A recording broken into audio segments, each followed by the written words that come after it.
Bismillahirrahmanirrahim. Assalamualaikum warahmatullahi wabarakatuh. Waalaikumsalam.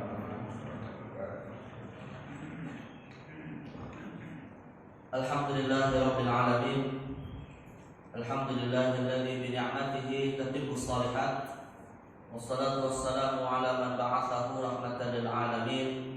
Sayyidina wa habibina wa qurrati a'yunina wa imamina wa qaidina wa maulana Muhammadin wa ala alihi wa sahabatihi wa man sara ala nahjihi wastanna bi sunnatihi ila yaumiddin, amma ba'd. Rabbi shrah li sadri wa yassir li amri wahlul 'uqdatam min lisani yafqahu qawli. Allahumma 'allimna ma yanfa'una wanfa'na bima 'allamtana warzuqna ilman yanfa'una ya rabbal alamin.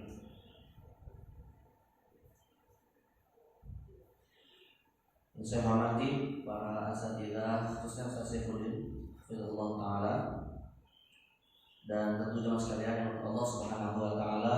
Alhamdulillah kita senantiasa bersyukur pada Allah Azza wa Jalla pada kesempatan di pagi hari ini Allah memberikan kepada kita banyak keberkahan.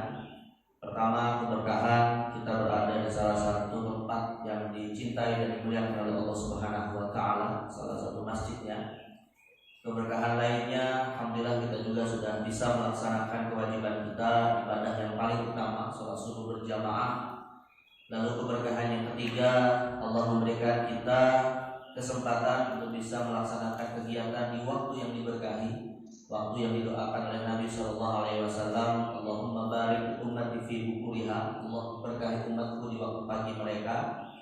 Dan keberkahan lainnya juga, alhamdulillah kita dari sejak tadi malam diturunkan air hujan yang penuh dengan keberkahan, di mana Allah Subhanahu wa taala berfirman, wa anzalna minas samaa'i ma'an mubarakah, dan kami telah turunkan dari langit itu air yang penuh dengan keberkahan. Mudah-mudahan dengan setiap keberkahan-keberkahan tersebut Allah Subhanahu wa taala menjadikan kita sebagai hamba-hambanya yang layak untuk bisa mendapatkan ridhonya, hamba-hambanya yang layak insyaallah nanti bisa mewarisi surga dari Allah Subhanahu wa taala.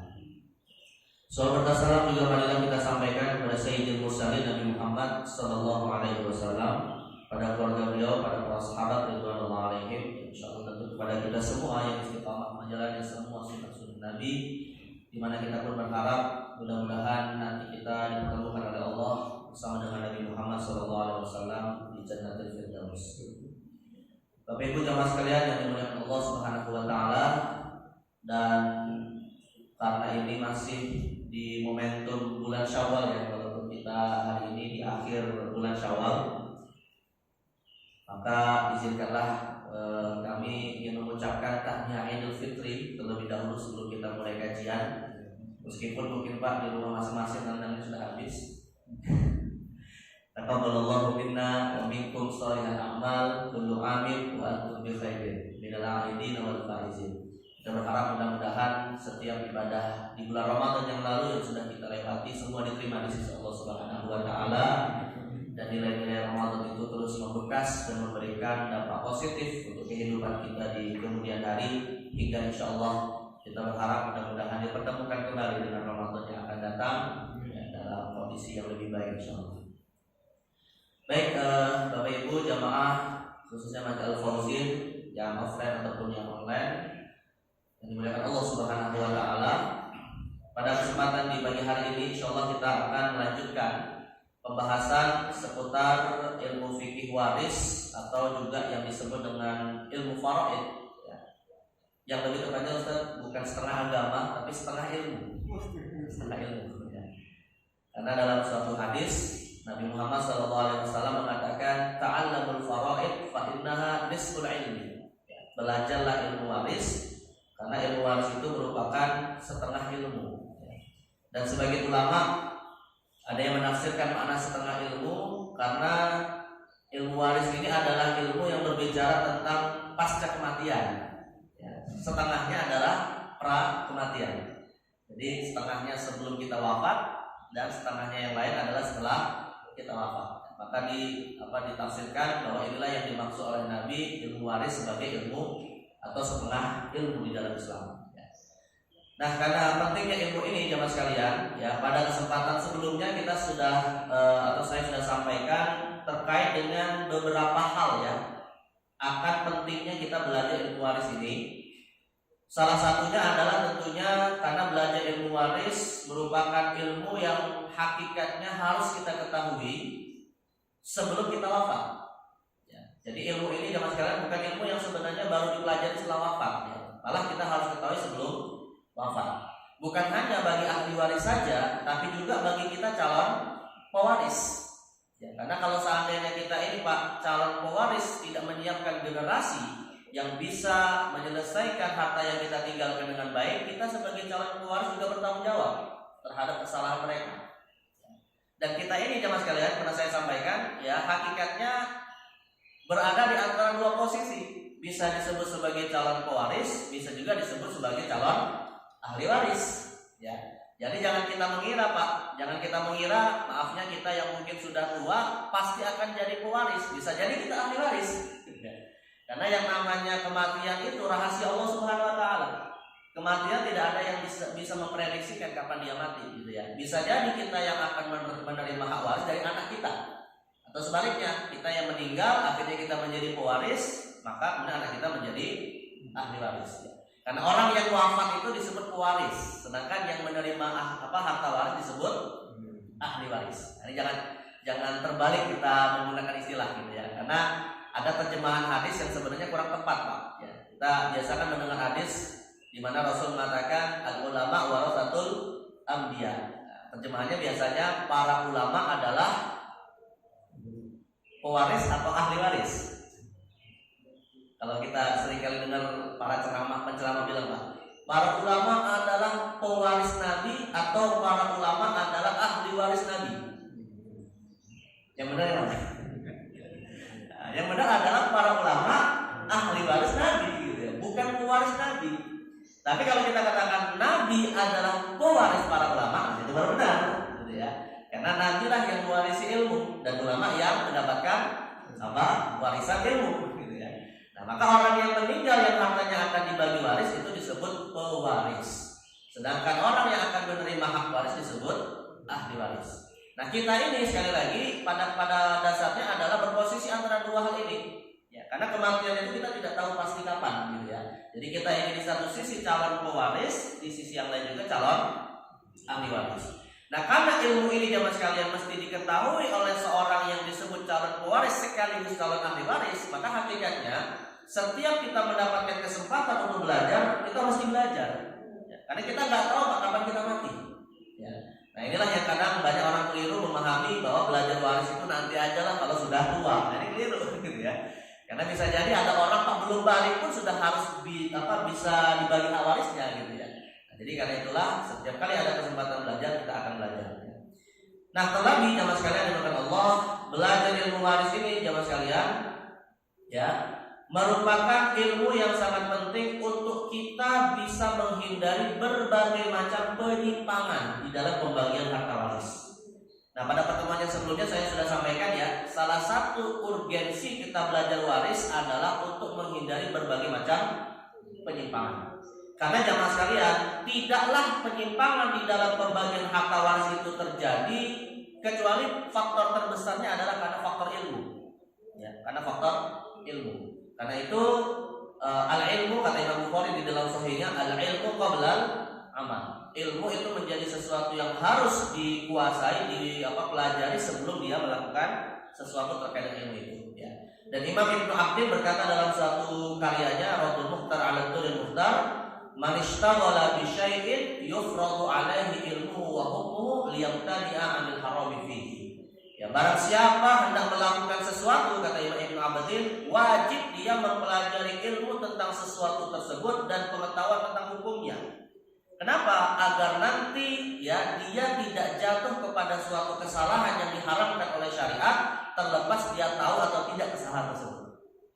Jadi sekali lagi sebelum kita melakukan sesuatu Pak, wajib kita mengetahui ilmunya dulu. Ya, sebelum kita nanti bicara warisan di tengah keluarga kita, apakah kita pewaris atau sebagai ahli waris, maka kita wajib mengetahui ilmunya terlebih dahulu. Kenapa? Agar tidak jatuh ke dalam berbagai penyimpangan. Nah, karena itulah jemaah sekalian, pada kesempatan di pagi hari ini setelah pada pertemuan pertama kita membahas beberapa urgensi ya atau pentingnya belajar ilmu waris, saya ingin menyampaikan persoalan yang kedua adalah beberapa penyimpangan nih jemaah sekalian ya. Beberapa penyimpangan di dalam pembagian harta waris yang pada umumnya terjadi di negeri kita ya. Dan penyimpangan-penyimpangan ini sekali lagi faktor terbesarnya kenapa terjadi adalah karena persoalan ilmu ya. Dan nanti akan kita coba analisa juga jemaah sekalian, kenapa penyimpangan ini terjadi dan yang kedua apa solusinya. Ya, sebelum kita masuk kepada praktek bagaimana kita belajar tentang ilmu waris. Tapi ini mohon maaf nih kayaknya internetnya agak. Jadi saya berulang kali ya ini coba ya. Baik, jadi setidaknya jemaah sekalian ada beberapa penyimpangan yang terjadi di dalam proses pembagian waris yang umumnya mungkin terjadi di negeri kita ya, dan bagaimana kita mengetahui solusinya sesuai dengan aturan syariat Islam ya. Dan nanti bagaimana kita tahu cara mencari solusinya Pak? Tentu jawaban berikutnya adalah kita belajar ilmu waris ini lebih dalam lagi. Tapi sebelum kita masuk belajar kepada ilmu waris, saya ingin menjelaskan dulu beberapa penyimpangan ini agar kita tidak jatuh kepadanya. Baik.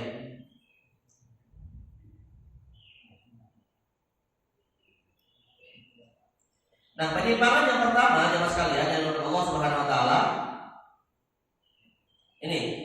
Penyimpangan yang pertama adalah ya, ada sebagian masyarakat kita tidak memahami bahwa di dalam Islam itu di dalam persoalan pembagian waris tidak boleh menyamakan hak antara anak laki-laki dan anak perempuan.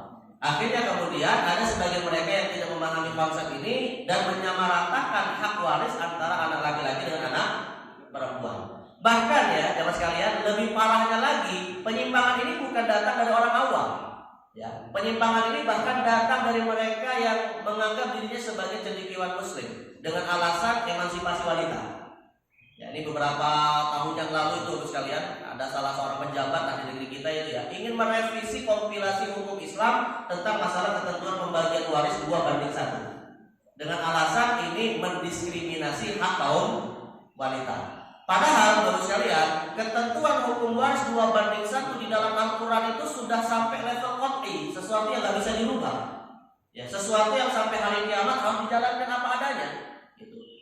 Tetapi yang sebenarnya perlu kita tahu adalah ya, kenapa kok syariat membedakan hak waris antara laki-laki dan wanita dengan ketentuan 2:1? Biar kita tahu hikmahnya. Ya, bukan merubah hukum yang ada gitu ya. Karena ini ketentuan 2:1 itu Pak sama seperti ketentuan kenapa sholat zuhur itu 4 rakaat, sholat subuh itu 2 rakaat. Kalau kita tanya misalnya Pak, kenapa zuhur 4 rakaat, subuh 2 rakaat, kenapa nggak disamain aja 2 rakaat? Maka jawabannya apa? Ya Allah alam bishawab, begitu Allah perintahkan gitu ya. Nah, maka ketentuan 2:1 itu seperti itu hakikatnya bagi seorang muslim. Makanya Allah berfirman di dalam Al-Qur'an, "Wa ma kana lil mu'minin wa la mu'minatin idza qadallahu wa rasuluhu amran an yakuna lahumul khiyaratu min amrihim." Kalau Allah dan Rasulnya sudah menentukan sesuatu yang tidak lagi kita multitafsir atas sesuatu tersebut, tidak ada pilihan bagi seorang mukmin kecuali sami'na wa ata'na. Nah, tetapi sekali lagi kadang kita ini Pak seorang manusia yang jiwanya merasa perlu bertanya, kenapa sih Allah menetapkan 2:1? Nah, inilah yang perlu kita ketahui agar kita tidak muncul ya di dalam diri kita semacam penuduhan-penuduhan bahwa Islam mendiskriminasi kaum wanita. Padahal ketentuan 2:1 ini sesuatu yang sudah tegas sekali. Allah katakan, yusikumullahu fi auladikum lidzakari mithlu hadzil unsayain. Allah tetapkan di dalam pembagian pusaka itu antara anak laki-laki dan perempuan 2:1. Nah, sekarang hikmahnya nih Pak ya. Kenapa kok ketentuan 2:1 ini berlaku di dalam hukum waris Islam?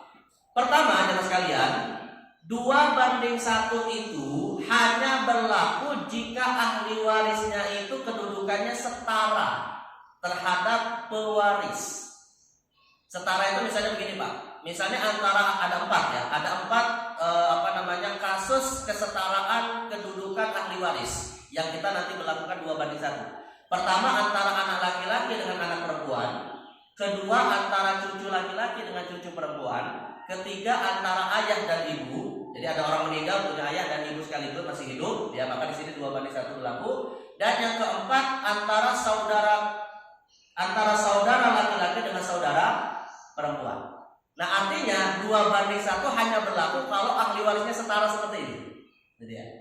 Nah, ini yang pertama. Tetapi tidak diingkari jemaah sekalian, bahkan banyak sekali ya dalam kasus-kasus pembagian harta waris malah ada kasus wanita haknya lebih banyak daripada laki-laki.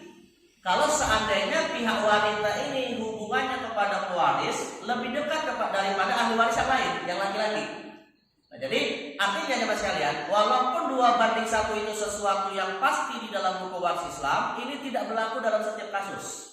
Hanya berlaku untuk pembagian warisan antara dua ahli waris yang setara saja.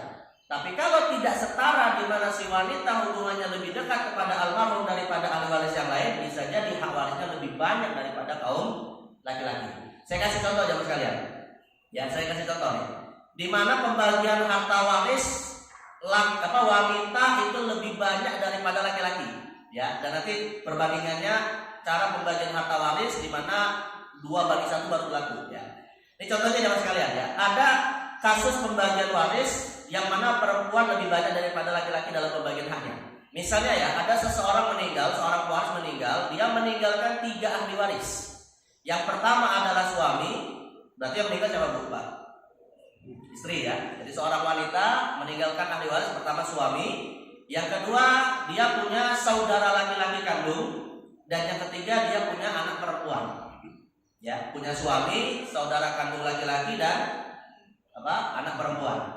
Berarti dalam konstruksi pembagian harta waris ini kan yang perempuan siapa? Anaknya ya, anaknya. Sedangkan suaminya tentu laki-laki, kemudian saudaranya juga laki-laki. Nah, di dalam hukum Islam ya, suami itu hak warisnya adalah 1/4 atas apa yang ditinggalkan oleh istri kalau istri punya anak.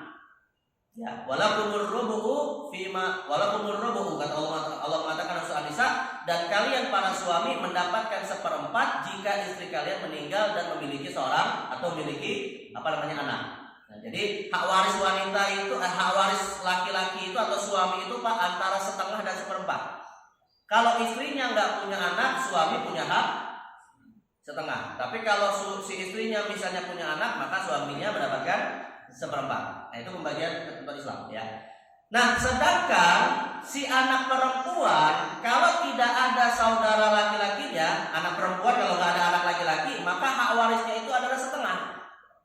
Hak warisnya adalah 1/2. Ya. Sedangkan saudara laki-laki dari almarhumah maka mendapatkan sisa. Jadi suaminya mendapatkan 1/4. Jadi ketentuan dasarnya dulu, suaminya mendapatkan 1/4, anak perempuannya dapat 1/2, saudara laki-lakinya dapat sisa. Berarti kalau 1/2 ditambah 1/4, sisanya berapa? 1/4. Kalau seandainya harta warisnya itu sebanyak 4 triliun misalnya, gitu ya, maka dalam hal ini kasus ini anak perempuannya dapat 2 triliun, suaminya dapat 1 triliun, dan saudaranya dapat 1 triliun. Berarti yang paling banyak laki-laki atau wanita? Wanita. Lihat ya. Nah, jadi kan dalam kasus fikih waris tidak selalu wanita itu mendapatkan lebih kecil daripada laki-laki. Ya, kenapa? Karena dalam kasus ini jelas yang namanya anak hubungannya lebih dekat kepada almarhum bahkan daripada orang tua atau daripada pasangan yang masih hidup. Ya. Nah, inilah pembagian hukum di dalam Islam. Tapi kapan berlaku 2/1? Ya, kapan berlaku 2/1? 2/1 antara laki-laki dan perempuan. Nah, contoh kasusnya begini. Berlakunya 2/1 itu kalau ahli warisnya itu setara. Ya, ahli warisnya setara. Misalnya ada orang meninggal, ahli warisnya cuma 2 orang. 1 anak laki-laki, 1 anak perempuan. Nah, maka disinilah kita baru katakan berlaku ketentuan 2/1. Artinya kalau harta warisnya anggaplah 3 triliun, berarti dibagi 3. 2 untuk anak laki-laki, 1 untuk anak perempuan. Nah, ini baru berlaku 2/1 di sini. Ya. Bisa dipahami ya perbedaannya misalnya ya. Nah, pertanyaan berikutnya nih jamaah sekalian, kenapa kok ahli waris bisa mendapatkan ketentuan 2/1 ketika mereka setara? Gitu ya. Sedangkan kalau misalnya tadi kasus pertama tidak setara, wanita dapat lebih banyak. Ya, kenapa kalau setara baru ditetapkan 2/1? Alasannya sederhana saja jamaah sekalian. Karena Allah Subhanahu wa taala membebankan kewajiban yang lain kepada pihak laki-laki yang tidak dibebankan kepada pihak wanita. Atas dasar beban inilah syariat kemudian memberikan hak waris kepada laki-laki lebih banyak karena mereka bertanggung jawab terhadap apa yang terjadi pada saudara perempuannya.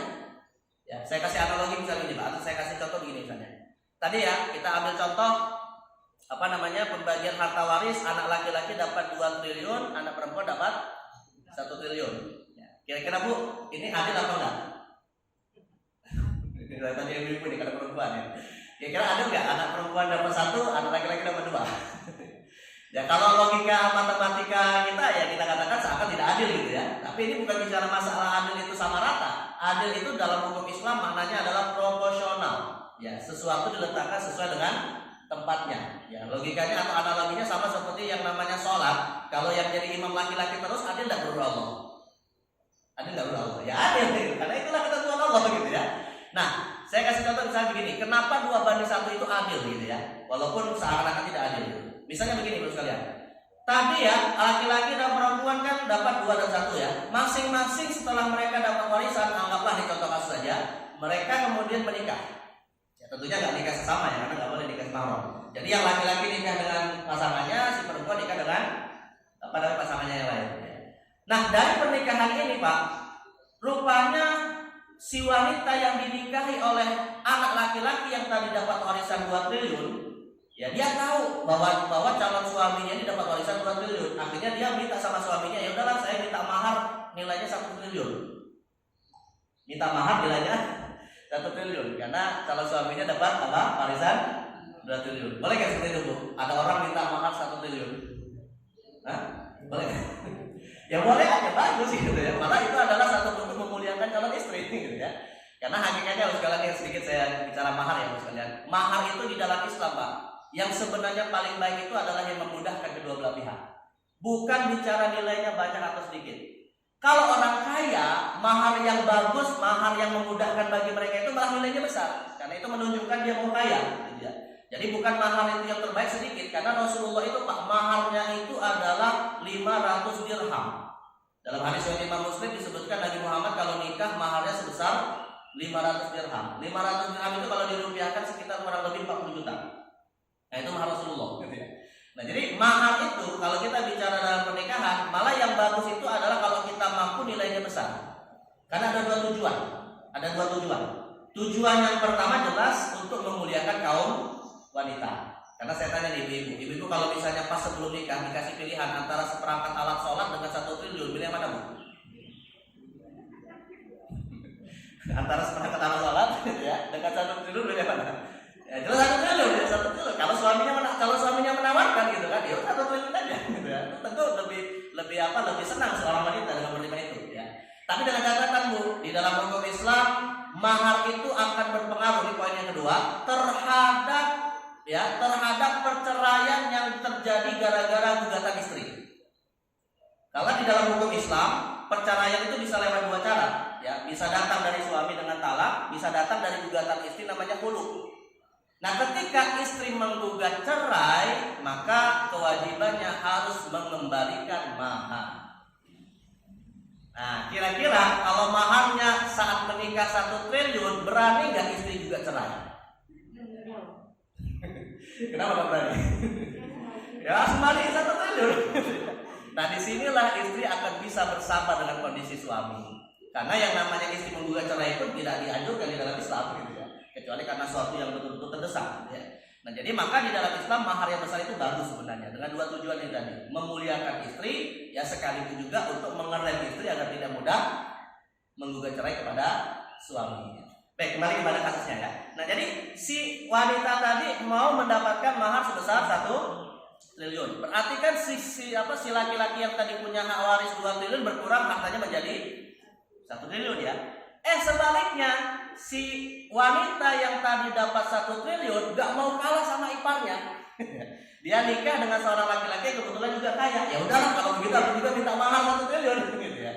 Dan akhirnya si wanita yang tadi dapat 1 triliun dapat mahar juga sebesar 1 triliun. Nah, si laki-laki yang dapat 2 triliun berkurang menjadi 1 triliun, sedangkan si wanita yang tadi menikah dan diberi mahar malah mendapatkan 2 triliun. Kalau seandainya warisannya disamakan, kira-kira boleh tidak malah?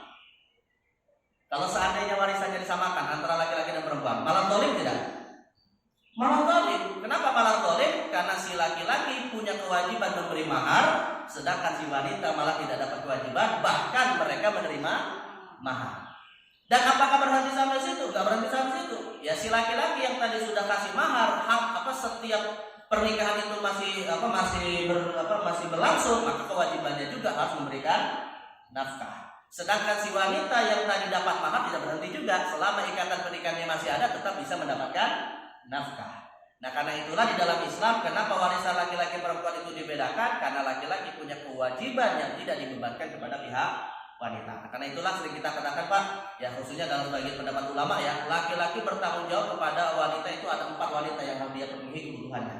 Ya orang tuanya, yaitu ibunya khususnya, kemudian anak perempuannya, lalu istrinya, dan yang keempat adalah saudara perempuannya. Nah inilah yang menyebabkan pembagian waris pun dibedakan antara laki-laki dengan perempuan. Ya.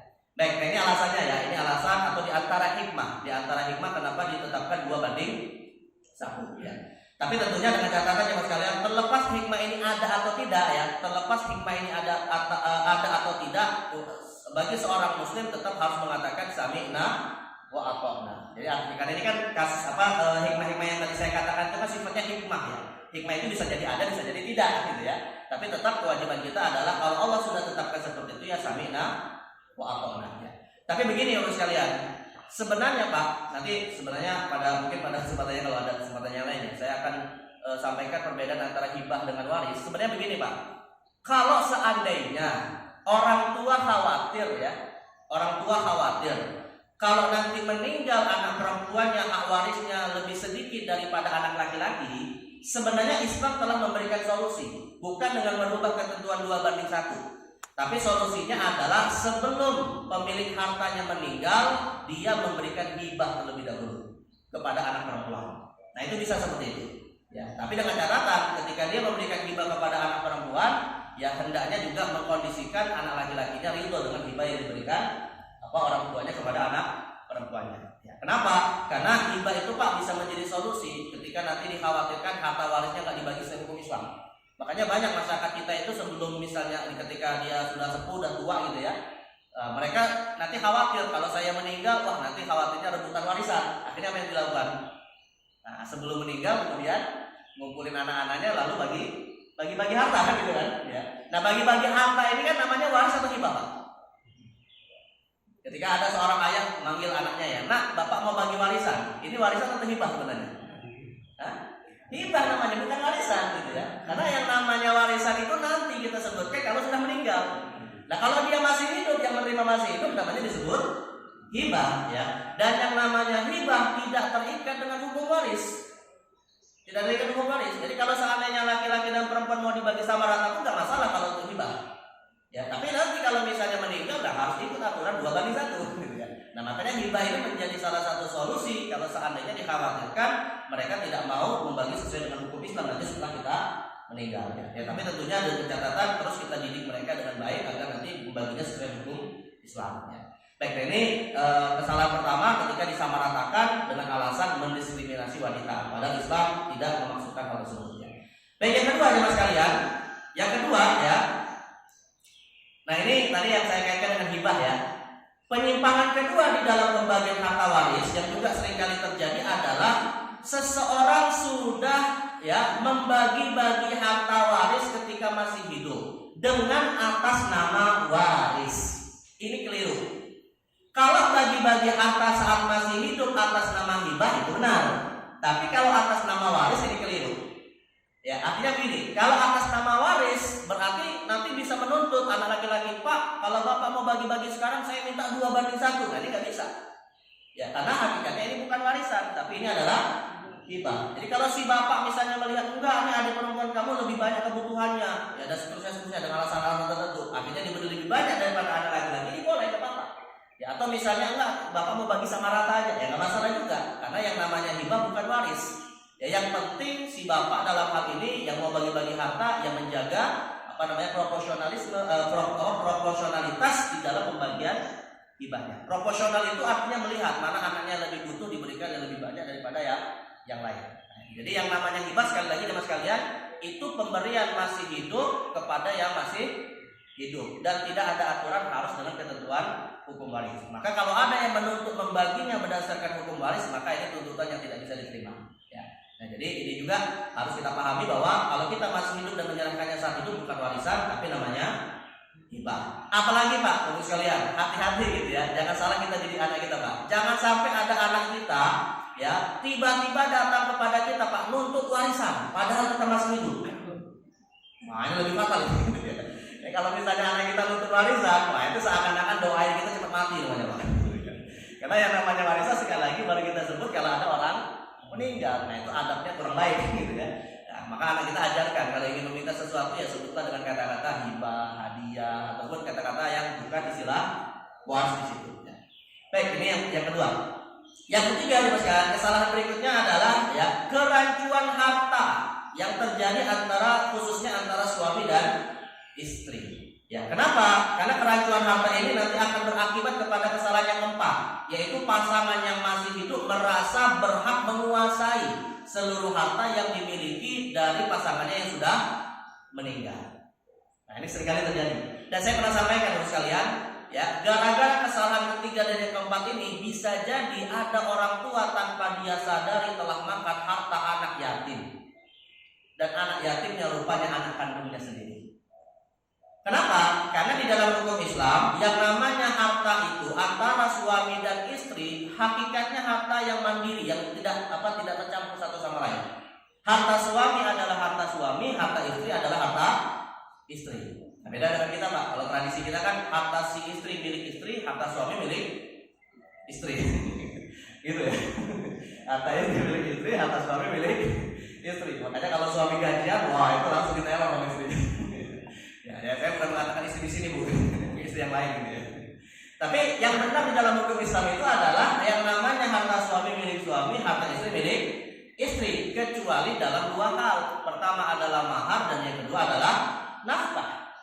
Jadi suami itu punya kewajiban kepada istri cuma dua ini saja, mahar dan nafkah gitu ya. Nah di luar mahar dan nafkah itu hukumnya sunnah saja. Mau suami ngasih hadiah, mau suami ngasih hibah gitu ya, hukumnya adalah sunnah.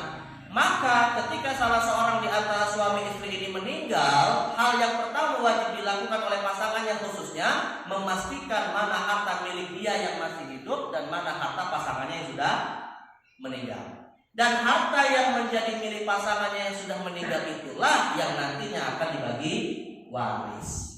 Dengan ketentuan bagaimana? Kalau suaminya yang meninggal dan kebetulan punya anak, apalagi kalau anaknya belum balik, berarti istri hanya punya hak 1/8 saja. Sedangkan 7/8-nya adalah milik anaknya. Kalau yang meninggal adalah si istri, berarti suami hanya punya hak 1/4 saja. Sedangkan sisanya 3/4 menjadi milik anaknya. Lah kalau seandainya nih ada seorang istri nggak paham hukum ini Bu, ya, lantas akhirnya semua harta suaminya dia kuasai dan dia tidak tahu di dalam harta itu ada hak anaknya yang belum balik 7/8 hak waris anaknya, disitulah dikhawatirkan sang ibu makan harta anak yatim.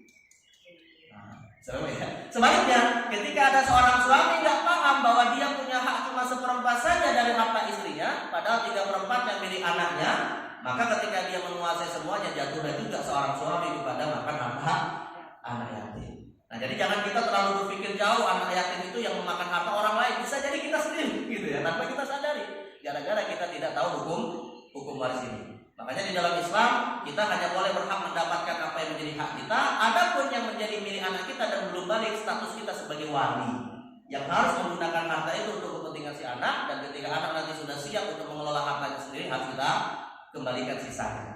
Nah itu cara bagaimana.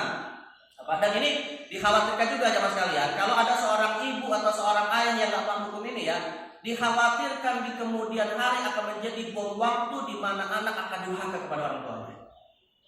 Kenapa? Karena si anak ya ketika dia belum balik kan dia belum tahu harta gitu ya. Tapi nanti ketika dia sudah balik, ketika dia sudah membutuhkan harta, dia nanya sama ibunya, Bu, dulu ketika bapak meninggal warisan saya yang mana? Nah kalau ibunya nggak mau membagi warisan gitu ya, menguasainya, ujung-ujungnya dikhawatirkan anaknya malah durhaka sama ibunya. Ya, dan sebaliknya begitu juga kepada ayahnya dan seterusnya. Gara-gara si ibu atau si wanita atau istri dan suami yang masih hidup tadi tidak menyiapkan harta warisan milik siapa? Anaknya. Nah ini makanya catatan ya tadi ya sekalian. Maka harta yang terjadi atau harta yang dimiliki antara suami dan istri ini juga harus diperjelas mana yang menjadi milik suami, mana yang menjadi milik istri. Ya, karena nanti akan terkait dengan masalah warisannya dan seterusnya. Baik, nah jadi tidak boleh pasangan yang masih hidup kemudian merasa menguasai harta dari pasangannya yang sudah meninggal kecuali pada batas-batas haknya sebagai ahli waris saja. Nah maka Bapak sekalian, ini saya ingatkan juga nih, ini bercandaan tapi benar ya Pak, bercanda tapi benar ya. Jadi kalau seorang suami ngasih sesuatu kepada istri, ini akadnya diperjelas Bu, akadnya diperjelas. Ya. Jadi kalau seorang suami bilang sama istrinya, yang ini ada kunci mobil pakai, gitu ya. Nah istri yang cerdas langsung nanya, Mas ini maksudnya pinjaman atau hadiah? Betul nggak begitu? Mas ini pinjaman atau hadiah gitu ya? Nah kalau suaminya bilang enggak itu adalah pinjaman, tetap atas nama milik saya, maka ketika suaminya meninggal, mobil itu harta waris atau bukan? Harta waris, karena istrinya hanya menggunakannya atas sebab pinjaman, gitu ya. Tapi kalau seandainya suaminya bilang enggak itu menjadi milikmu, kamu pakai hadiah, gitu ya, maka istrinya langsung minta, ya udah Mas kalau gitu langsung balik nama. Ya nanti nggak jadi masalah di kemudian hari ya. Dan ketika suaminya meninggal, berarti mobil itu bukan harta waris, tapi menjadi milik istrinya. Nah, pintar-pintar Bu nih kalau misalnya dikasih sesuatu oleh suami ya. Dan suami juga pintar-pintar kalau mau ngasih sesuatu sama itu gitu. Karena agar jelas statusnya apa gitu ya. Nah, maka sebenarnya yang juga mesti kita perhatikan itu adalah nilai-nilai harta yang mungkin cukup besar di rumah kita itu harus diperjelas juga. Itu punya siapa sebenarnya? Punya istri atau punya suami? Memang kaku sih sebenarnya menurut sekalian ya. Tetapi kekakuan ini akan bisa menjadi solusi ketika di kemudian hari akan ada masalah. Kecuali kalau nilai-nilainya kecil lah ya. Kalau nilainya kecil mungkin ya nanti bisa saja ahli warisnya mengatakan ya kita sedekahin aja misalnya kalau ada yang meninggal. Tapi kalau nilainya besar, nah ini akan jadi masalah kalau tidak jelas siapa yang memiliki. Contoh misalnya misalnya saya tanya nih, ini nilai kecil nih, saya tanya. Sendok garpu di rumah itu punya siapa Pak? Sendok garpu di rumah punya siapa? Punya istri atau punya suami? Nah, ya kan tahu kan? Nah, kalau sendok garpunya dari besi sih mungkin nggak peduli, tapi kalau sendok garpunya dari emas, nah coba, boleh berpikir nggak ini nanti kalau pasangan saya meninggal punya siapa ini? Nah, disinilah pentingnya kita mengetahui mana yang menjadi milik kita sebagai istri atau yang menjadi milik suami kita. Ya. Baik, nah, tapi sekali lagi ya ini aturan dasarnya. Masalah nanti bagaimana mengelolanya ya tinggal tergantung situasi. Kemudian yang kelima ya selanjutnya, sebelum masuk kepada yang kelima, nah ini yang tadi saya katakan ya. Yang saya tadi katakan, jangan sampai kita sebagai pasangan yang masih hidup tanpa kita sadari kita jatuh kepada dosa memakan harta anak yatim. Ya karena di dalam hukum Islam kalau suami meninggal, ahli warisnya adalah istri dan anak laki-laki misalnya cuma 2 dan harta warisnya misalnya 8 triliun, maka istri hanya berhak dapat 1/8, maknanya 1 triliun, sedangkan anak laki-lakinya yang misalnya belum balik tadi dia berhak mendapatkan 7/8. Berarti sisanya 7/8 adalah 7 triliun. Dan catatan juga di jamaah sekalian, catatan juga ya, di dalam hukum zakat, di dalam fikih zakat, mayoritas ulama berpendapat zakat tetap diwajibkan kepada harta yang dimiliki seseorang meskipun dia tidak atau meskipun dia belum berumur balik, bahkan misalnya jadi atau bahkan bisa jadi akalnya tidak berfungsi baik. Saya katakan jamaah sekalian, orang yang tidak akil balik di dalam pendapat mayoritas ulama, zakat tetap diwajibkan atas hartanya. Maka bagi seorang ayah atau ibu ya yang menjadi wali atas harta anak yang belum balik, wajib setiap tahunnya dia mengeluarkan zakatnya. Wajib dia mengeluarkan zakatnya. Ya, misalnya begini sekalian. Ada seseorang ya, kasusnya misalnya tadi ada istri yang menjadi ahli waris dengan anaknya yang belum balik, masih umur 2 tahun misalnya. Ya, dapat harta waris. Istrinya dapat 1/8 1 triliun, si anaknya yang tadi masih kecil dapat 7/8 7 triliun. 7 triliun itu kira-kira sudah mencapai nisab belum? Nisab zakat. Nisab zakat 85 gram emas. Jauh ya, jauh sekali ya. Nah, dan syarat yang kedua, harta itu dimiliki selama 1 tahun. Harta itu dimiliki selama 1 tahun. Ada 2 syarat. Syarat pertama mencapai nisab, syarat yang kedua sudah haul mencapai 1 tahun. Nah, kira-kira 7 triliun kan kalau menjadi milik anaknya kan pasti sudah lah sampai bertahun-tahun malah ya. Maka si ibu dalam kasus ini wajib menunaikan zakatnya ya, atas nama siapa? Si anak. Ya. Bahkan termasuk orang gila Pak, termasuk orang gila. ada orang misalnya ya, selama ini tidak mengira kalau bapaknya itu kaya raya. Ya, dia nggak mengira, dipikirnya bapaknya sih biasa aja hartanya gitu kan. Sampai bapaknya meninggal, rupanya dapat warisan 7 triliun, terkejut gila. Terkejut dapat 7 triliun, akhirnya gila. Nah, gilanya ini tadi menggugurkan nggak kewajiban zakat atas harta warisnya 7 triliun tadi? Tidak gugur. Ya, tapi wajib ditunaikan oleh siapa? Yang mana? Walinya, ya waras walinya. Yang pasti masih walinya gitu ya. Ya waras yang menunaikan, tapi dalam hal ini adalah apa? Walinya.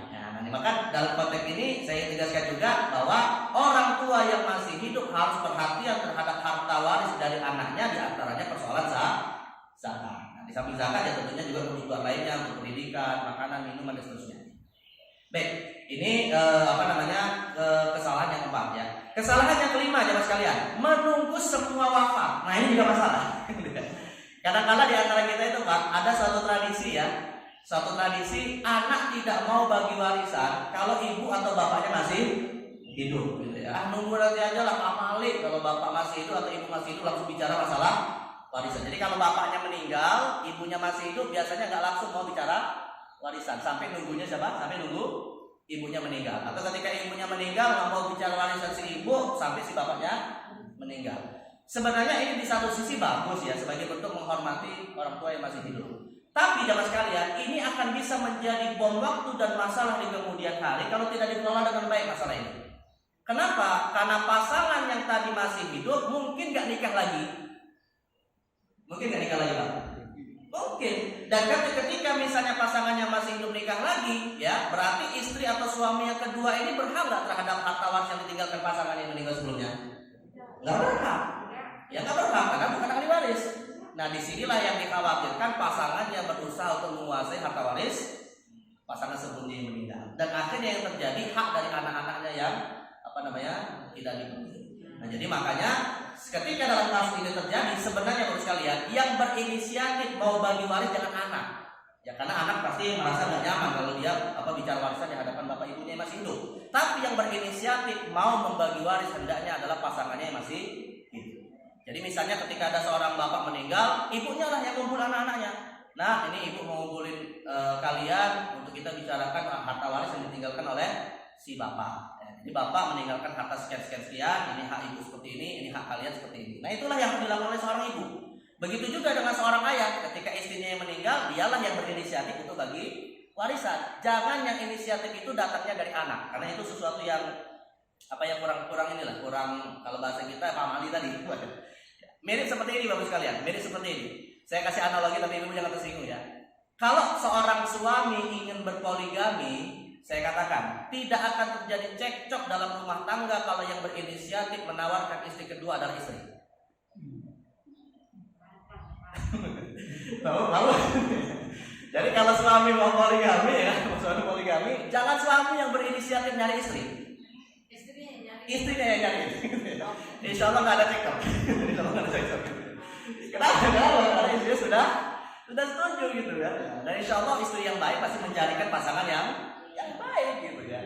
Nah, tapi kalau suaminya diam-diam nyari istri kedua ya siap-siap aja akan ada bentrok di situ gitu ya. Nah begitulah dalam masalah warisan. Ketika ada pasangannya yang meninggal, jangan anak yang berinisiatif bagi warisan, tapi pasangannya masih hidup. Nah, pasangan yang masih hidup ini jangan menunda-nunda sampai berlarut-larut hingga nggak jelas status harta warisnya. Karena kalau itu terjadi, khawatir sekali lagi akan jatuh kepada persoalan di kemudian hari ini. Maka sekali lagi jemaah sekalian, tidak benar atau satu bentuk penyimpangan kalau menunggu sampai semua wafat. Baik, jadi secepatnya. Tapi kalau ada yang bertanya begini Pak, kalau ada yang bertanya, lantas bagi waris itu yang sebaiknya kapan sih gitu ya? Karena orang banyak yang begitu ya. Saya katakan bagi waris itu yang sebaiknya dilakukan adalah secepatnya, tanpa harus ada batasan waktu. Ya secepatnya. Karena secepatnya ini sifatnya memang subjektif, ya tergantung bagaimana ahli waris menilai. Tapi sekali lagi secepatnya, jangan menunda-nunda sampai di antara ahli waris yang lain sudah meninggal. Baik, kemudian yang berikutnya ya. Nah ini, bukan ahli waris ikut menuntut. Bukan ahli waris ikut menuntut. Kemarin saya sempat Pak ada pembahasan fikih waris ya. Ada yang bertanya, Ustaz ini saya punya anak angkat atau ada temannya cerita, ini saya punya teman dia punya anak angkat. Ketika dia meninggal, anak angkatnya ini nuntut warisan gara-gara dimasukkan dalam akte kelahiran. masuk dalam akte apa? Dalam akte keluarga. Jadi ada anak angkat dimasukkan oleh ayah angkatnya di dalam akte keluarga. Dan akhirnya ketika si bapak angkat meninggal, ini anak angkat ikut menuntut warisan. Padahal yang namanya anak angkat termasuk ahli waris bukan? Bukan gitu ya. Nah maka yang namanya bukan ahli waris tidak boleh menuntut hak waris. Kadang-kadang ada juga jemaah sekalian, sebagian kita memahami ya, sebagian orang sebagai ahli waris padahal bukan. Misalnya siapa selain anak angkat? Misalnya yang tiri-tiri. Ya, yang namanya anak tiri, saudara tiri itu bukan ahli waris. Ya. Termasuk dalam hal ini, kalau saudara tiri masih termasuk Pak. Kalau saudara tiri kan bisa jadi saudara seibu atau seayah. Nah, itu masih. Yang bukan itu adalah anak tiri, ayah tiri, ibu tiri, itu bukan ahli waris. Apalagi yang nuntut adalah mantan. Nah, ini nggak boleh. Mantan suaminya meninggal, mantan istrinya nuntut warisan. Nah, ini nggak boleh. Kenapa? Karena bukan ahli waris. Jadi yang boleh nuntut hanya siapa? Istrinya aja yang sah saat itu. Nah, jadi yang bukan ahli waris tidak boleh menuntut hak waris. Baik, sedikit saya berdebat ya. Kemudian yang ketujuh, berdasarkan kesepakatan tapi dalam rangka melanggar syariat. Nah, ini nggak boleh juga. Ya, biasanya kadang ahli warisnya sepakat. Ya udahlah, daripada kita cek udah bagi sama rata antara anak laki-laki dengan anak perempuan. Kadang Pak bisa jadi sih ada orang beranggapan kesepakatan bagi harta waris sama rata itu akan menghilangkan cekcok, akan menghilangkan konflik. Bisa jadi saat itu berpikirnya begitu Pak ya. Tapi jemaah sekalian, menurut saya kesepakatan seperti ini akan bisa menjadi masalah di kemudian hari ketika mereka tidak tahu hak warisnya masing-masing. Misalnya begini kasusnya jemaah sekalian. Antara anak laki-laki dengan anak perempuan, tadi kan kalau dalam hukum Islam ketentuannya adalah 2:1 ya. Akhirnya mereka bersepakat, ya udahlah kita bagi sama rata aja sebelum mereka tahu haknya masing-masing. Kalau harta warisnya misalnya 9 triliun, berarti kan kalau sama rata maka masing-masing dapat 4,5 triliun ya. Akhirnya mereka sepakat, ya udahlah kita bagi sama rata 4,5. Dalam kondisi si anak laki-laki nggak tahu kalau hak dia adalah 2:1. Mungkin saja saat sama rata itu dilakukan nggak ada masalah Pak. Tapi rupanya di antara anak laki-laki yang tadi dapat 2:1 itu ikut pengajian di Al-Fauzin. Dan dia tahu kalau hak waris dia adalah 2:1. Kira-kira pembagian waris kemarin ditinjau ulang nggak? Kira-kira ditinjau ulang nggak? Saya ini rupanya bagian saya lebih banyak daripada adik perempuan saya. Ditinjau ulang nggak? Ketika ditinjau ulang, kira-kira adik perempuannya mau nggak menerima itu? Akhirnya yang terjadi apa? Konflik. Ya, gara-gara di awal mereka membagi tidak sesuai hukum Islam. Tapi jemaah sekalian, apakah yang namanya bagi harta waris sama rata mutlak tidak boleh? Boleh saja, tapi dengan syarat mereka sebelumnya sudah tahu dulu hak warisnya berapa. Misalnya tadi jemaah sekalian, anak laki-laki kan sebenarnya dapat 6 triliun, anak perempuan dapat 3 triliun gitu ya. Ini harus tahu dulu nih, pembagian seperti ini harus tahu dulu. Nah setelah mereka tahu, akhirnya si anak laki-laki berinisiatif, ya udahlah saya mau bagi sama rata aja. Dalam arti 1,5 triliunnya dia hibahkan kepada adik perempuannya. Nah akhirnya ujung-ujungnya sama-sama 4,5. Nah kalau ini boleh nggak apa-apa. Gitu. Yang tidak boleh itu adalah langsung bagi sama rata, padahal tidak tahu berapa hak yang dia dapatkan dalam hukum waris. Nah itu yang nggak boleh. Saya ya pertanyaannya Pak ya. Nah jadi kalau misalnya mau bagi sama rata tapi sudah tahu sebelumnya silakan saja nggak apa-apa. Ya, dan itu salah satu solusi kalau jadi artinya Pak setelah waris ada akad hibah, setelah waris ada akad hibah. Nah itu dibolehkan. Baik, kemudian yang berikutnya adalah, nah ini berdasarkan ketentuan adat, tapi dengan catatan ya adat istiadat yang bertentangan dengan syariat. Ya, tapi kalau adat istiadat itu tidak bertentangan dengan syariat ya silakan saja kalau ingin dijalankan. Dan saya ingin meluruskan ya Pak, sebagian orang memahami tradisi di Padang yang terkait dengan pusaka besar ya, ada Islam pusaka besar ya. Jadi di mana pihak wanita mendapatkan semacam harta waris khusus lah gitu ya. Ini kalau kita telusuri Pak sebenarnya tidak bertentangan dengan syariat. Bukan berarti mengkhususkan wanita untuk mendapatkan warisan khusus. Sebenarnya pusaka besar itu jatuhnya bukan waris, tapi jatuhnya adalah wakaf keluarga. Dan yang namanya wakaf keluarga nggak apa-apa diperuntukkan kepada sebagian keluarga saja. Nah dalam hal ini dalam tradisi di Padang itu atau di Minang ya, tradisi di Minang itu sebagian pusaka itu tadi diperuntukkan kepada ada jalur perempuan. Nah, jadi artinya ini bukan warisan. Tapi kalau seandainya Pak ada suatu tradisi menetapkan bahwa harta waris hanya diberikan kepada pihak wanita saja, kita tegaskan ini jelas melanggar syariat. Tapi kalau misalnya status harta itu bukan waris, misalnya wakaf tadi ya nanti tidak masalah, itu tidak bertentangan dengan syariat. Ya, karena wakaf itu ada dua, ada wakaf mutlak yang kemanfaatannya boleh dimanfaatkan siapa saja seperti masjid. Ada wakaf muqayyad. Wakaf muqayyad itu artinya kemanfaatannya bisa dimanfaatkan oleh sebagian pihak saja menurut apa yang ditentukan oleh pewakaf. Nah, jadi kalau yang dalam tradisi Minang itu sebenarnya itu bukan harta waris tapi sebagai wakaf. Ya. Kecuali kalau misalnya ada yang memahami itu waris dan itu keliru gitu ya. Nah, ini yang perlu kita telusuri dulu. Dan yang terakhir adalah ini Pak, saya tutup di sini. Ada konsep ahli waris pengganti. Ini salah satu kritikan untuk kompilasi hukum Islam. Ya.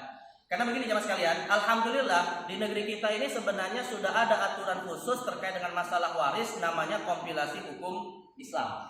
Dan yang melaksanakan namanya pengadilan agama atau kantor urusan agama. Jadi Bapak Ibu sekalian, kalau ingin mendapatkan formalitas pembagian waris itu di negeri kita ada. Datanglah ke kantor urusan agama. Kalau ada sengketa masalah waris, datanglah ke pengadilan agama. Tapi yang jadi masalah begini Pak, ya saya pribadi dan teman-teman yang konsen dalam bidang fikih waris ini mengkritik ada satu klausul pasal di dalam kompilasi hukum Islam yang bertentangan dengan hukum Islam, tapi menganggapnya sebagai bagian dari hukum Islam, ya, yaitu terkait dengan kasus ahli waris pengganti.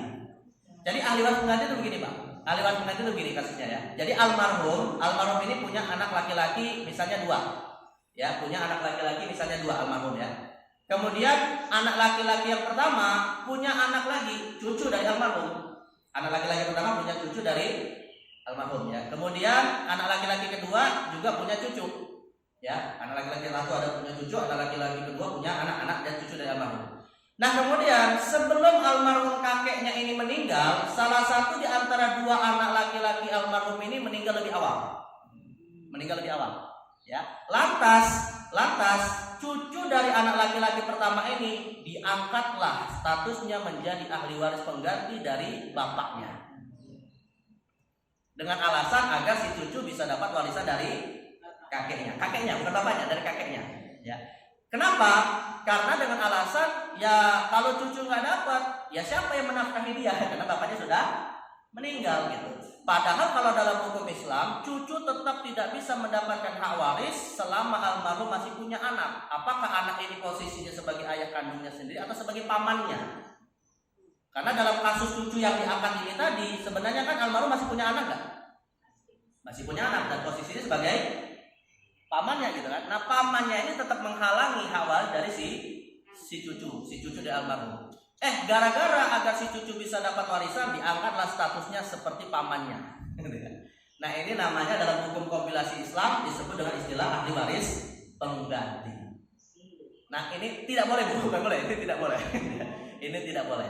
Nah, solusinya bagaimana jemaah sekalian ya? Solusinya bagaimana agar cucu dapat harta dari kakeknya yang meninggal? Caranya bukan dirubah dia menjadi ahli waris pengganti, tapi ditetapkan sebelum sebelum kakeknya meninggal dia membuat wasiat.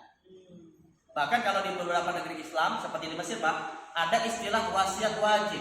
Jadi kalau misalnya si kakek belum sempat membuat wasiat, pengadilan bisa menetapkan wasiat atas nama si kakek, bukan lewat jalur waris. Dan yang namanya wasiat tentu dengan catatan juga wasiat tidak boleh lebih dari 1/3.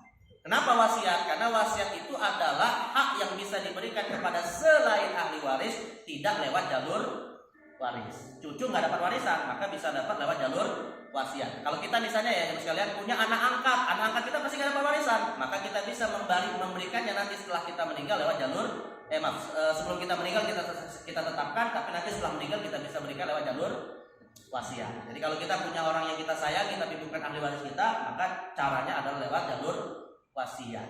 Dan anak ahli waris tidak boleh menerima wasiat. Kenapa anak ahli waris tidak boleh menerima wasiat? Ya karena sudah dapat waris gitu ya. Jadi wasiat untuk selain ahli waris, waris untuk ahli waris ya. Nah, jadi sekali lagi ini catatan untuk kompilasi hukum Islam ya, kalau misalnya ada yang jadi anggota DPR di sini kalau ingin merevisi kompilasi hukum Islam, nah ini salah satu catatan terkait dengan klausul yang bermasalah. Baik, teman sekalian yang dimuliakan Allah SWT, mungkin ini yang bisa saya sampaikan. Mudah-mudahan suatu syukur juga terkait dengan 9 penyimpangan yang di dalam pembagian harta waris. Ini sifatnya masih kita breakdown dulu untuk memahami juga sebenarnya pentingnya kita belajar ilmu ilmu warisnya. Karena penyimpangan ini tidaklah terjadi kecuali salah satu faktor terbesarnya adalah karena persoalan ilmu. Ya, mudah-mudahan kita tidak jatuh pada kesalahan ini dengan kita menguasainya secara baik. Baik, teman sekalian, mungkin ini disampaikan dan saya serahkan waktu sebelumnya kepada Ustaz Saifuddin. Assalamualaikum warahmatullahi wabarakatuh. Terima kasih Ustaz. Memang betul bahwa miras atau waris itu adalah nisful ilm, ya. Kita nggak selesai Pak dan saking luasnya. Tapi sebenarnya secara agama ya ingatnya nikah. Nah itu nisful ilm. Kemarin soalnya. Jadi ibu barangkali ada satu pertanyaan. Silakan. Silakan. Pak Yatno. Saya satu saja Pak waktu suruh. Silakan Pak Yatno. Atau digabungin lagi. Terima kasih Ustaz.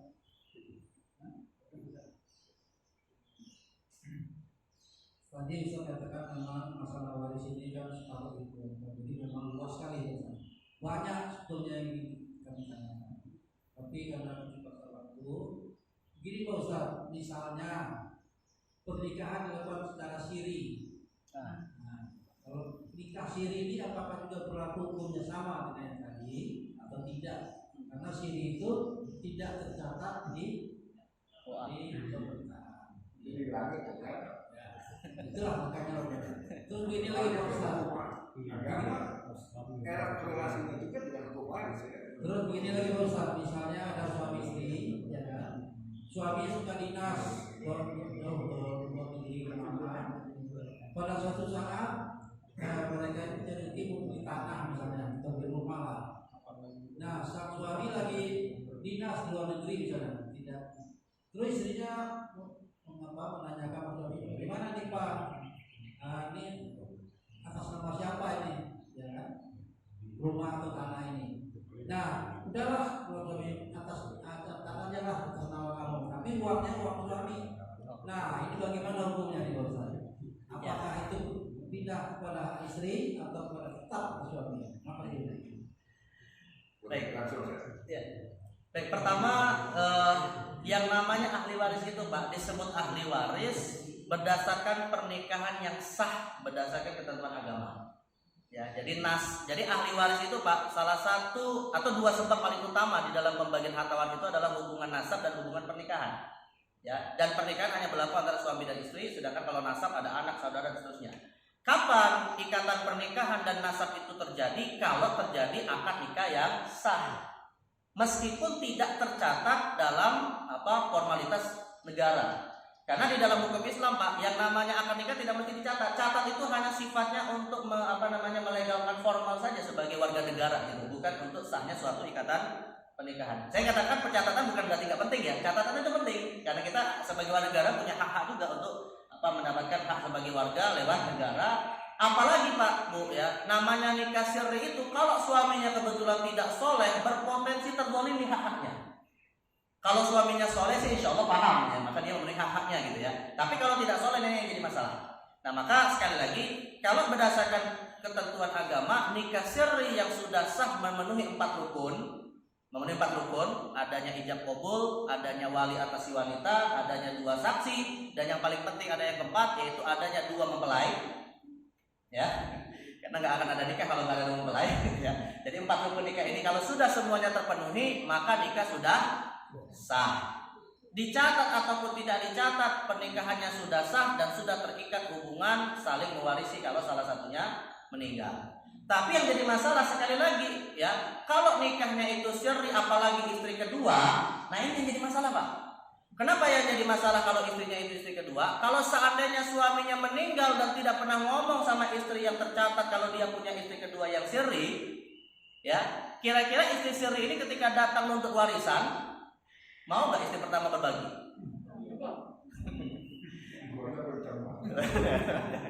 Pasti nggak mau gitu. Dan ada dua kemungkinan. Bisa istri yang sah itu, bisa istri yang tercatat itu benar karena yang tadi datang ini ngaku-ngaku sebagai istri saja. Kan bisa saja Pak, ada orang berbohong kan, atas nama dulu saya dinikahi, bisa jadi enggak gitu kan. Tapi bisa juga yang sirri ini benar, tapi si istri yang kedua, istri pertama yang tercatat tadi nggak salah juga karena dia nggak tahu statusnya. Maka dalam hal ini yang salah siapa? Suaminya. Makanya suami yang nikah sirri kedua ketika lagi sakit menjelang wafat ngomonglah terbuka. Insya Allah nggak dimarahin sama istrinya. Kan lagi sakit pak, lagi sakit insya Allah nggak ada masalah. Tapi kalau lagi sehat bugar, iya pasti tenang gitu ya. Habis.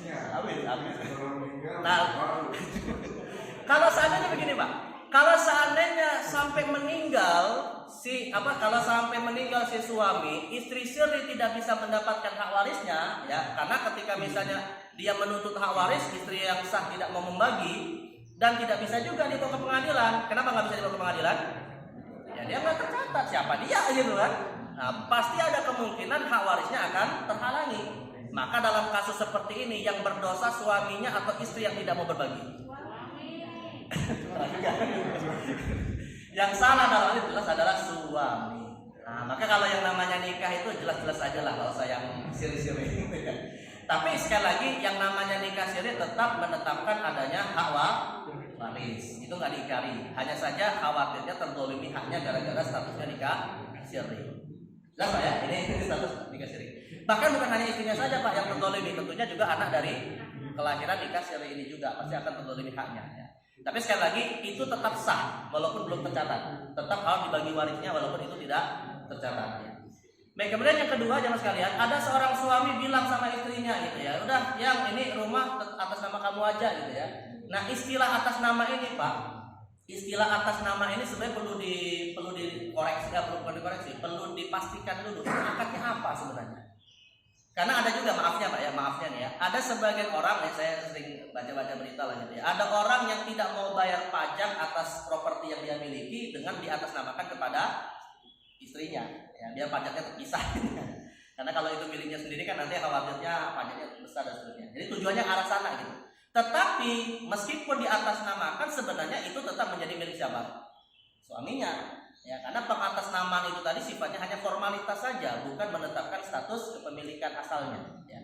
Nah, kalau seandainya ini yang terjadi, Pak, saya tegaskan, maka seorang suami yang melakukan hal seperti ini harus membuat surat hitam di atas putih yang kedua, bahwa status rumah itu sebenarnya tetap menjadi milik si suami.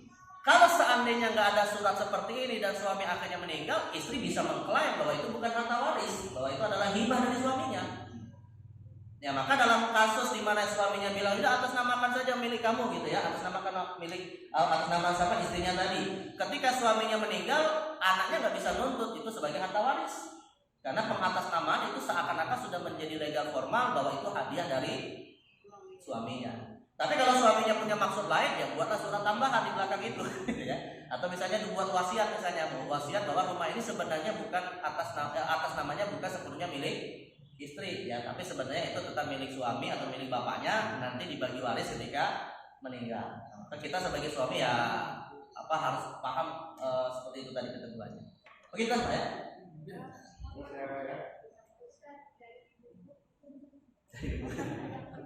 biar hadir. Ya, silakan dulu. Assalamualaikum. Kalau dalam satu keluarga itu ada anak yang non muslim, apakah itu juga mendapatkan hak waris? Baik. Dan anak laki-laki. Laki-laki non muslim ya. Pertama begini Bu, pertama saya ingin perinci dulu. Kalau anak yang disebut non muslim ini, anggaplah misalnya contohnya ya, misalnya dia murtad dan murtadnya itu setelah bapaknya meninggal. Artinya ketika bapaknya meninggal dia masih muslim gitu ya, lalu kemudian dia murtad, maka dia tetap sebagai ahli waris. Artinya kemurtadannya tidak menggugurkan hak warisnya, karena saat bapaknya meninggal dia masih muslim.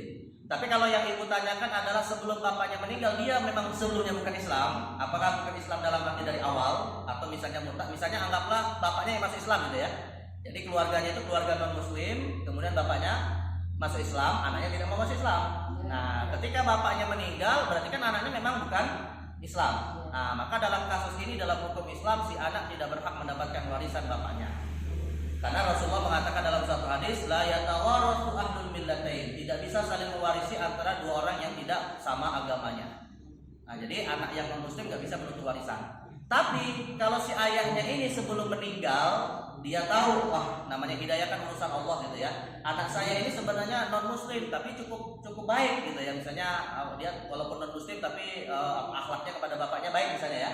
Maka caranya dengan salah satu di antara dua cara. Kalau si bapak masih hidup bisa berikan lewat jalur hibah atau bisa dijanjikan lewat jalur wasiat, tapi tidak lebih dari sepertiga. Ya. Nah, jadi artinya tidak bisa lewat jalur waris, ya, tapi bisa lewat jalur yang lain. Nah, itu caranya seperti itu. Kalau ini bapaknya sudah meninggal, ibu bapaknya sudah meninggal. Nah, kalau ibu bapaknya sudah meninggal ya sudah nggak bisa mendapatkan warisan. Tapi ahli waris bisa saja bersepakat untuk memberikan sebagian hak waris yang kita sering sebut dengan istilah dana kerahiman. Sering dengar nggak istilah dana kerahiman? Jadi ahli waris yang muslim itu kan dapat warisan ya. Nah, tapi karena dia punya saudara non muslim yang kalau misalnya nggak dikasih kasihan misalnya gitu ya, dan bisa jadi ketika diberi akan menarik dia bisa masuk Islam, seperti kita kasih zakat kepada mu'alaf gitu Pak ya. Nah, maka dalam hal ini ahli waris boleh memberikan, tapi bukan atas nama waris, atas nama sedekah kepada adiknya yang non muslim. Dan itu boleh saja, nggak apa-apa, silakan. Tapi pada dasarnya anak yang non muslim jelas tidak bisa mendapatkan warisan, kecuali atas dasar inisiatif dari seluruh ahli waris atau sebagai ahli waris yang menyerahkan sebagian haknya untuk si anak yang non muslim tadi. Nah, seperti itu. Jelas ya. Nah, jadi sekali lagi anak yang non muslim jelas tidak bisa menjadi ahli waris ya, kecuali lewat jalur-jalur yang tadi sebagai alternatifnya. Ya begitu kalau gitu. Baik, Bapak dan Ibu sekalian, sebenarnya pengen sekali kita berlama-lama, tapi menarik Ustaz. Tapi selama-lamanya juga memang tidak selesai. Ya, oleh karena itu insya Allah ada lain waktu lagi, misalnya.